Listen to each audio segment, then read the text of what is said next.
It's Isaac and Emily with Maison Realty Group and Keller Williams Realty. We are at Quixotic Coffee in Highland Park in St. Paul today, drinking some excellent coffees. Yeah.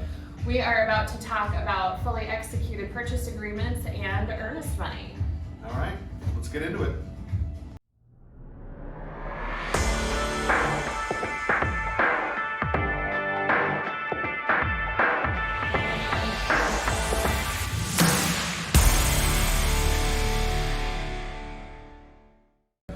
All right, we are inside of Quixotic now at this point, and we've got a couple of fantastic coffee drinks. We've got the Marco Polo, which makes me want to be in a pool really bad right now. Marco. Polo. Yeah. And I've got the White Lightning, which is actually fantastic. Normally I just got to ring the coffee, but this is like knockout, so I'm really excited about it. So, but I'm going to hand it over to Emily to talk about the next few steps in your journey to buy a home. All right, so last time we talked about submitting a purchase agreement and the initial negotiations.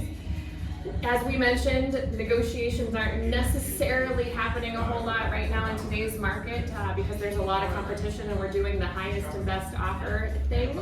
So getting a fully executed purchase agreement, which is the next step in the process, is fairly quick actually. So you submit your highest and best offer, the sellers hopefully accept it, and then they go ahead and sign, and we have a fully executed purchase agreement. It's pretty much that easy at this point.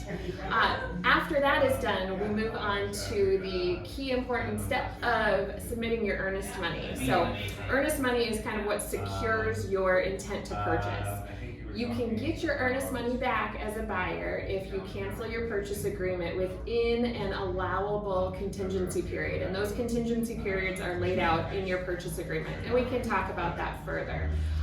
The earnest money is, however, kept by the seller if you as the buyer default on the contract at some point. If you just cancel late in the game toward the end of the period as you're getting ready to close on the home, if you just decide, hey, I don't want this home anymore, at that point the seller goes ahead and keeps the earnest money. So we'll talk about that though as we get into the process with you of buying your home. There's a lot of details and ins and outs of that.